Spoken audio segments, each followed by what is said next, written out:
অন্যের চরকায় তেল দিতে গিয়ে দখলদার ইসরায়েলের বর্বর প্রধানমন্ত্রী বেনিয়ামিন নেতানিয়াহু এবার নিজ দেশেই পড়েছেন প্রবল জনরোষে। গাজা যুদ্ধকে কেন্দ্র করে একের পর এক সিদ্ধান্ত, দীর্ঘমেয়াদী নিরাপত্তার অনিশ্চয়তা এবং ভেতরে ভেতরে গভীর রাজনৈতিক বিভাজন সব মিলিয়ে তার শাসনামল ইসরায়েলিদের কাছে এখন দম বন্ধকর অবস্থা। তাই হাফ ছেড়ে বাঁচতে তার ক্ষমতাকালীন সময়ে একজন দুজন নয়, ইসরায়েল ছেড়েছে প্রায় ৭০,০০০ ইহুদি।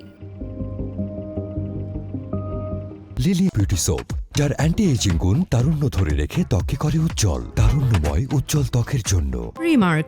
সরকারি হিসাব অনুযায়ী এক বছরে ইসরায়েল ছেড়েছেন প্রায় ৭০,০০০ মানুষ। শুধু যুদ্ধের ভয় নয়, ভবিষ্যৎ নিয়ে আস্থার সংকটই মূল কারণ হয়ে দাঁড়িয়েছে এই সিদ্ধান্তের। কারণ যুদ্ধের অভিঘাত শুধু গাজা সীমান্তে সীমাবদ্ধ নেই, এর প্রতিফলন দেখা যাচ্ছে ইসরায়েলের সমাজ, রাজনীতি ও জনসংখ্যার গতিপথেও।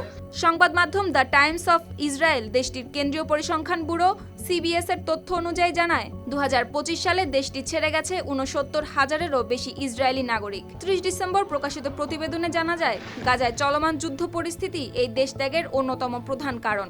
এর ফলে টানা দ্বিতীয় বছরের মতো ঋণাত্মক অবস্থায় রয়ে গেছে ইসরায়েলের অভিবাসন ভারসাম্য। ২০২৫ সালে ইসরায়েলের নতুন অভিবাসীর সংখ্যা ছিল প্রায় ২৪,৬০০ জন, যা আগের বছরের তুলনায় প্রায় ৮,০০০ কম। এই হ্রাসের বড় কারণ হিসেবে উঠে এসেছে রাশিয়া থেকে আগত অভিবাসীদের সংখ্যা হঠাৎ কমে যাওয়া।